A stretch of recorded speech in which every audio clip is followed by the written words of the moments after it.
คำถามที่ตามมาคือได้รับการพักโทษได้อย่างไรการเมืองหลังจากนี้จะเป็นอย่างไรขั้วอำนาจในรัฐบาลจะเปลี่ยนไปหรือไม่มาตรา112ที่คุณทักษิณมีอีกคดีหนึ่งจะดำเนินการอย่างไรอันนี้คือประเด็นการเมืองที่ต้องจับตามองรวมไปถึงก้าวไกลกับเพื่อไทยจะเป็นยังไงหลังจากนี้นะนี่คือสิ่งที่คนเนี่ยสงสัยกันแต่ทีนี้ประเด็นแรกเลยก็คือว่าการปล่อยตัวพักการลงโทษของนายทักษิณชินวัตรนะเกิดขึ้นได้อย่างไรเป็นไปตามระเบียบข้อกฎหมายอะไรนะเมื่อวานนี้กรมราชทัณฑ์ได้ทำเอกสารชี้แจงรายละเอียดเลยนะครับกรณีการปล่อยตัวพักการลงโทษกรณีพิเศษทักษิณชินวัตรนะสรุปก็คืออยู่ในกลุ่มอายุ70ปีขึ้นแล้วก็เจ็บป่วยร้ายแรง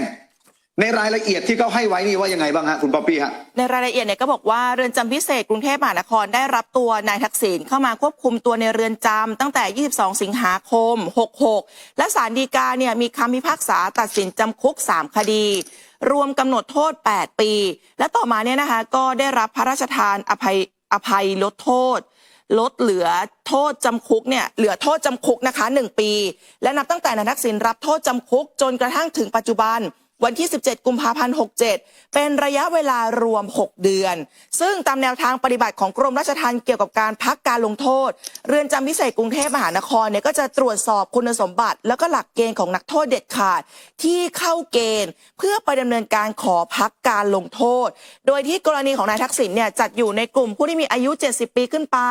มีคุณสมบัติและหลักเกณฑ์ทั่วไปครบตามที่กำหนดไว้ในประกาศกรมราชทัณฑ์ก็คือเป็นประกาศกรมราชทัณฑ์เรื่องหลักเกณฑ์การคัดเลือกนักโทษเด็ดขาดเข้าโครงการพักการลงโทษกรณีมีเหตุพิเศษเนื่องจากเจ็บป่วยร้ายแรงหรือพิการหรือมีอายุตั้งแต่70ปีขึ้นไป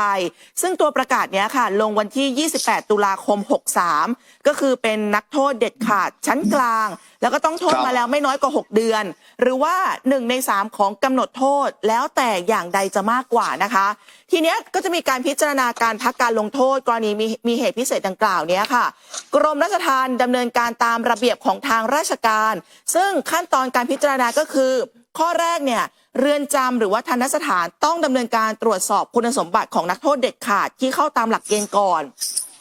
หลังจากนั้นก็จะประสานขอความร่วมมือกับสำนักงานคุมประพฤติในเขตพื้นที่ของผู้อุปการะนะคะเพื่อไปดำเนินการสืบเสาะข้อเท็จจริงของนักโทษเด็ดขาดจากนั้นเรือนจำจะรวบรวมเอกสารที่เกี่ยวข้องไปจัดประชุมคณะทำงานเพื่อพิจารณาวินิจฉัยการพักการลงโทษซึ่งจะมีผู้บัญชาการเรือนจำผู้อำนวยการหรือว่าผู้อำนวยการทัณฑสถานนะคะเป็นประธานร่วมกับหน่วยที่เกี่ยวข้องก็จะมีทั้งผู้แทนคุมประพฤติผู้แทนจากสำนักงานคณะการป้องกันปราบปรามยาเสพติดผู้แทนกรมการปกครองผู้แทนจากสำนักงานตำรวจแห่งชาติเพื่อไปพิจารณาวินิจฉัยการพักการลงโทษและถึงจะเสนอบัญชีรายชื่อไปยังกรมราชทัณฑ์เพื่อเสนอต่อคณะอนุกรรมการค่ะในการพิจารณาวินิจฉัยการพักการลงโทษตามคุณสมบัติแล้วก็ตามหลักเกณฑ์การพักการลงโทษกรณีที่มีเหตุพิเศษข้อ2กรมราชทัณฑ์เนี่ยต้องไปตรวจสอบเอกสารข้อมูลของนักโทษเด็ดขาดที่เรือนจำก่อนนะคะคือทั้งหมดนี้เขากำลังบอกว่าเขาทำแล้วไม่ใช่จะทำนะฮะนี่คือสิ่งที่เขาชี้แจงว่าเขาทำแบบนี้ก่อนที่จะให้นายทักษิณเนี่ยได้กลับบ้านเมื่อสักครู่เนี่ยข้อ1เนี่ยคือเขาบอกว่าทำตามประกาศอะไรหลักเกณฑ์ที่มีเนี่ยมีมาตั้งแต่เมื่อไหร่นะหลักเกณฑ์มีมาตั้งแต่28ตุลาปี63หลักเกณฑ์คัดเลือกนักโทษเด็ดขาดเข้าโครงการพักการลงโทษกรณีมีเหตุพิเศษเนี่ยเนื่องจากเจ็บป่วยร้ายแรงหรือพิการหรือมีอายุตั้งแต่70ปีขึ้นไปลงวันที่28ตุลาปี63หลักเกณฑ์นี้มีมาตั้งแต่28ตุลาปี63คือราชทัณฑ์นี่กำลังจะบอกว่าไม่ใช่หลักเกณฑ์พิเศษเฉพาะกรณีของนายทักษิณอันนี้ประเด็นแรกที่เขาชี้แจงก่อนนะฮะแล้วประเด็นถัดมานะกรมราชทัณฑ์ได้มีการดำเนินการต่อไปทีนี้ดำเนินการยังไงต่อดำเนินการต่อก็คือไปตรวจสอบเอกสารข้อมูลของนักโทษเด็ดขาดที่เรือนจำค่ะก็คือต้องตรวจสอบเอกสารข้อมูลให้ครบถ้วนถูกต้องแล้วถึงจะนำไปเสนอในที่ประชุมของคณะอนุกรรมการเพื่อพิจารณาวินิจฉัยการพักการลงโทษซึ่งปกติแล้วเนี่ยจะมีการพิจารณาเป็นประจำเดือนละ1ครั้งนะคะ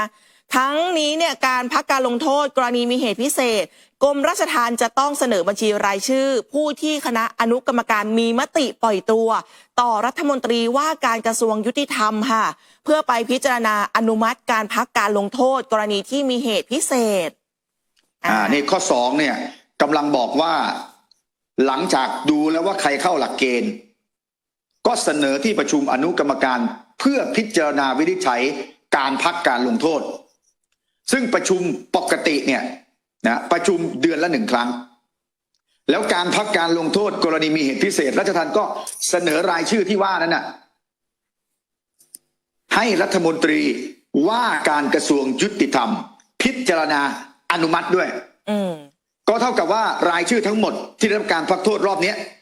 ก็ต้องผ่านการอนุมัติของรัฐมนตรีทวีสอดส่องอันนี้คือความสำคัญของคำชี้แจงประการที่2ว่าเขาชี้แจงเนี่ยชี้แจงอะไรเดี๋ยวเรามาว่ากันว่าไอ้คำชี้แจงเหล่านี้มันมีนัยยะมีประเด็นที่ต้องตามต่อยังไงประการที่3ทีนี้ฮะประการที่3เมื่อรัฐมนตรียุติธรรมพิจารณาอนุมัติแล้วทำยังไงทีนี้ก็ต้องให้กระทรวงยุติธรรมส่งหนังสือกลับมาที่กรมราชทัณฑ์นะคะเพื่อแจ้งผลการพิจารณาการพักการลงโทษกรณีมีเหตุพิเศษให้กับเรือนจำแล้วก็จะต้องดำเนินการตามมติของคณะอนุกรรมการให้พักการลงโทษด้วยโดยต้องมีเอกสารแจ้งให้กับผู้ที่ได้รับการพักการลงโทษกรณีมีเหตุพิเศษไปรายงานตัวต่อพนักงานคุมประพฤติและปฏิบัติตามเงื่อนไขการคุมประพฤติต่อไปค่ะนี่แล้วว่ายังไงต่อฮะในเอกสารทีนี้บอกว่าในเดือนมกราคม67เนี่ยค่ะก็เลยทางกรมราชทัณฑ์เลยชี้แจงออกมานะคะว่ามกราคม67มีผู้ต้องขังทั่วประเทศอยู่ในหลักเกณฑ์เข้ารับการพิจารณาพักการลงโทษแล้วก็ได้รับการอนุมัติให้ปล่อยตัวพักการลงโทษนะคะทั้งหมดเนี่ย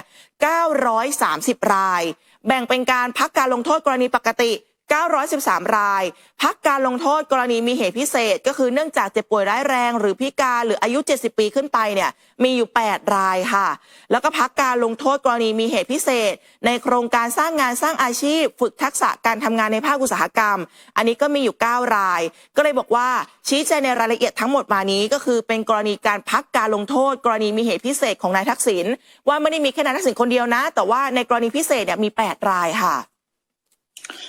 กรมราชทัณฑ์เนี่ยทิ้งท้ายในเอกสารข่าวอย่างเป็นทางการบอกว่าขอชี้แจงรายละเอียดการดำเนินงานในกรณีการพักการลงโทษกรณีมีเหตุพิเศษของนายทักษิณชินวัตรซึ่งเป็นการดำเนินงานภายใต้กฎหมายและระเบียบที่เกี่ยวข้องนะเพื่อสร้างความเข้าใจแก่สาธารณชนต่อไปนะทีนี้สาธารณชนฟังแล้วเนี่ยจะติดใจหรือไม่ติดใจมันเป็นเรื่องของสาธารณชนแล้วทีนี้จากเอกสารที่ราชทัณฑ์ชี้แจงนะครับสรุปได้ว่าเดือนมกราที่ผ่านมาผู้ต้องขังทั่วประเทศอยู่มีลักษณะแล้วเข้าเกณฑ์ได้รับการพักการลงโทษกรณีมีเหตุพิเศษเนื่องจากเจ็บป่วยร้ายแรงหรือพิการหรือมีอายุตั้งแต่70 ปีขึ้นไปรวมคุณทักษิณด้วยเนี่ยมีจำนวน8 รายแต่ถ้าเป็นการพักการลงโทษกรณีปกติมี913 รายแล้วถ้าเป็นกรณีการพักการลงโทษเหตุพิเศษโครงการสร้างงานสร้างอาชีพฝึกทักษะการทำงานในภาคอุตสาหกรรมอันนั้นจะมีอีก9 รายนี่คือคนที่ได้รับการพักการลงโทษคือได้ออกจากเรือนจำกลับไปอยู่ที่บ้านรอบนี้นะจากคำชี้แจงของทางราชทัณฑ์เมื่อสักครู่นี้เดี๋ยวเราจะไปดูปฏิกิริยาของคปท.แล้วก็จะไปว่ากันที่บทความเปลวสีเงินคนปลายซอยด้วยแต่ตั้งข้อสังเกตนะครับ1ที่กรมราชทัณฑ์กำลังพยายามจะชี้แจงเนี่ยคือบอกว่าคุณทักษิณเข้าหลักเกณฑ์การพักการลงโทษกรณีมีเหตุพิเศษเนื่องจากเจ็บป่วยร้ายแรงหรือพิการหรือมีอายุจาก70 ปีขึ้นไปซึ่งเป็นหลักเกณฑ์ที่มีอยู่เดิมเมื่อปี63คืออะไรเป็นนักโทษเด็ดขาดชั้นกลางคุณทักษิณเป็นนักโทษเด็ดขาดชั้นกลางหรือไม่กรมราชทัณฑ์ตรวจสอบแล้วพบว่าเป็นต้องโทษมาแล้วไม่น้อยกว่า6 เดือนหรือ1 ใน 3ของกำหนดโทษแล้วแต่อย่างใดจะมากกว่าหรือไม่กรมราชทัณฑ์ตรวจสอบแล้วพบว่าเข้าเกณฑ์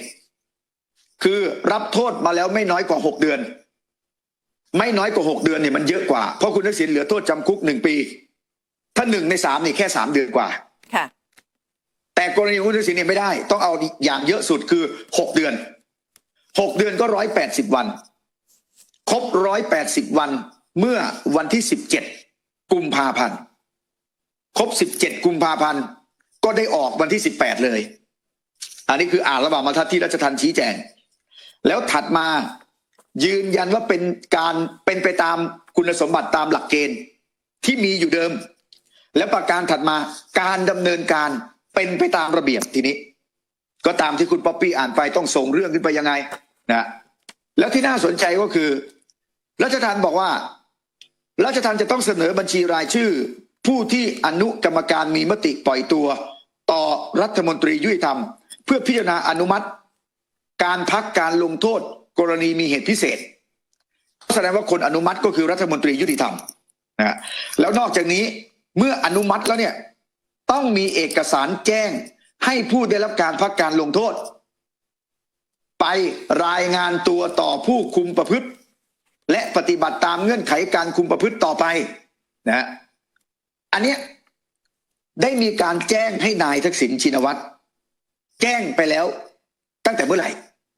แล้วนายทักษิณเนี่ยไปรายงานตัวต่อผู้คุมประพฤติเมื่อไหร่หลักเกณฑ์เป็นยังไงอันนี้ยังไม่มีรายละเอียดนะฮะว่านายทักษิณเนี่ยต้องไปรายงานตัวเมื่อไหร่อย่างไรทีนี้นะบทความเปลวสีเงินคนปลายซอยวันนี้วิเคราะห์ว่ายังไงคุณทักษิณเดินทางกลับมาที่เมืองไทยรายงานตัวเข้าเรือนจ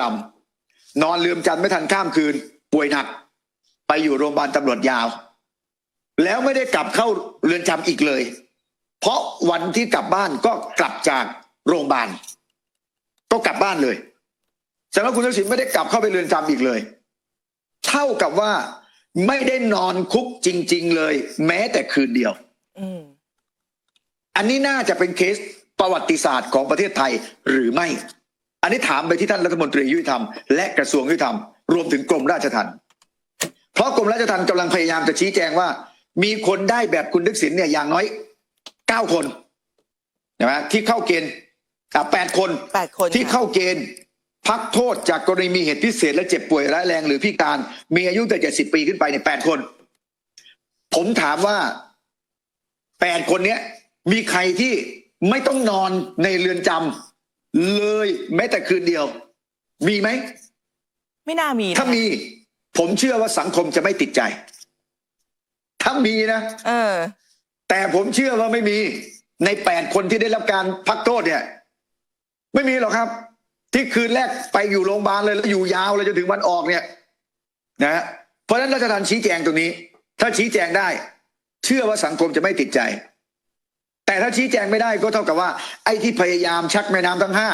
5ว่ากรณีของคุณทักษิณเนี่ยมีคนออกรอบเดียวกันเนี่ยนะเกือบ1,000 คน